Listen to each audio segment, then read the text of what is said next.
Hello everyone. Welcome back to HVAC official channel. Have you ever opened an air conditioner and found the evaporator coil covered with ice? Or maybe you noticed ice forming on the suction line while the AC is running, but the room is not cooling properly. A frozen evaporator coil is a common air conditioning problem, but there is not always just one cause. Restricted airflow, low refrigerant charge, dirty components, blower problems, and metering device issues can all contribute to coil freezing.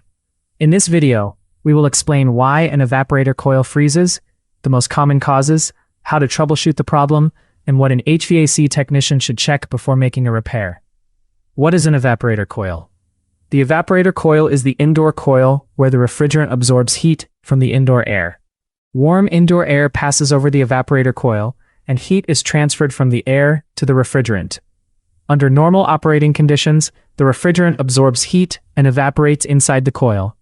The coil should normally remain above the freezing point of water during normal cooling operation. If the coil temperature becomes too low and moisture from the air freezes on its surface, ice begins to build up. As more ice forms, airflow becomes restricted even further, which can make the problem worse. Cause 1. Restricted airflow. One of the first things a technician should check is airflow. A dirty or blocked air filter can reduce the amount of warm air passing over the evaporator coil. When there is not enough warm air moving across the coil may become too cold and eventually freeze. Other airflow problems can include a dirty evaporator coil, blocked return air openings, restricted ductwork, a dirty blower wheel, or a blower motor that is not operating correctly. That's why checking airflow should be an important part of the troubleshooting process. Cause 2. Dirty air filter. A dirty air filter is one of the simplest problems to check. When the filter becomes heavily clogged, it restricts the airflow entering the indoor unit. Reduced airflow can cause the evaporator coil temperature to drop and may eventually lead to ice formation. The correct filter type and replacement interval depend on the equipment and operating conditions, so technicians should follow the manufacturer's requirements rather than using an unsuitable filter. Cause 3. Dirty evaporator coil. A dirty evaporator coil can also restrict airflow across the coil. Dust and dirt can accumulate between the coil fins and reduce heat transfer and airflow.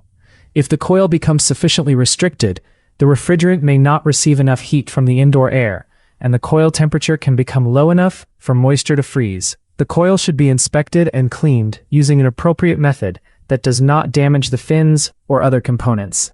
Cause 4. Blower or indoor fan problem. The indoor blower is responsible for moving air across the evaporator coil. If the blower motor fails, operates at an incorrect speed, or the blower wheel becomes heavily contaminated, airflow can be reduced. A technician should check whether the indoor fan is operating correctly and inspect the blower wheel, motor, electrical connections, and applicable controls.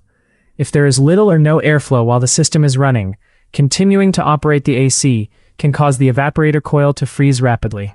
Cause 5. Low refrigerant charge. Another possible cause is a low refrigerant charge. A low charge can occur because of a refrigerant leak or because the system was improperly charged. When the refrigerant charge is too low, the evaporator pressure and temperature can become lower than normal, which may contribute to coil freezing. However, an important point for HVAC technicians is this: do not assume that a frozen coil automatically means the system needs refrigerant. The technician should properly diagnose the system, check operating pressures and temperatures, calculate superheat or subcooling as appropriate for the system, and look for evidence of a leak before adding refrigerant. Adding refrigerant without finding the actual problem is not a proper repair. Cause 6. Refrigerant metering problem. The metering device controls refrigerant flow into the evaporator. Depending on the system, the metering device can be a TXV, electronic expansion valve, fixed orifice, or another type of device. If the metering device is malfunctioning, restricted, incorrectly selected, or not operating according to the system design, the evaporator may not receive the correct refrigerant flow. This can lead to abnormal operating conditions and potentially contribute to evaporator freezing. A technician should diagnose the metering device based on the equipment design and measured operating conditions, rather than replacing it without proper testing. Cause 6. Refrigerant metering problem. The metering device controls refrigerant flow into the evaporator. Depending on the system, the metering device could be a TXV, electronic expansion valve, fixed orifice, or another type of device. If the metering device is malfunctioning, restricted, incorrectly selected, or not operating according to the system design, the evaporator may not receive the correct refrigerant flow. This can lead to abnormal operating conditions and potentially contribute to evaporator freezing. A technician should diagnose the metering device based on the equipment design and measured operating conditions, rather than replacing it without proper testing. Cause 7. Very low indoor load or operating conditions. In some situations, the cooling load can be unusually low, or the system may be operated under conditions outside its intended design range. For example, running a conventional cooling system when outdoor conditions are unusually cold can affect system operation. Some systems require specific controls for low ambient operation. The technician should always consider the manufacturer's operating requirements and the conditions under which the system is designed to operate. How do you troubleshoot a frozen evaporator coil? If you find a frozen evaporator coil, the first step is to stop the cooling operation and allow the ice to thaw safely. Do not try to remove thick ice by hitting the coil with a sharp object. This can damage the coil and potentially cause a refrigerant leak. Once the coil has thawed, check the basics first. Inspect the air filter, check the return and supply airflow. Inspect the evaporator coil, and verify that the indoor blower is operating correctly. After the airflow side has been checked, the technician can evaluate the refrigeration system. This may include checking system pressures, temperatures, superheat, subcooling where applicable, and the condition of the refrigerant circuit. If the measurements indicate a possible low charge, the system should be checked for leaks and repaired properly before charging according to the manufacturer's specifications. Why should you not keep running a frozen AC? Continuing to operate an AC with a heavily frozen evaporator coil can make the problem worse. Ice reduces airflow and prevents the evaporator from transferring heat normally. In some situations, abnormal refrigerant conditions can also create a risk of liquid refrigerant returning toward the compressor.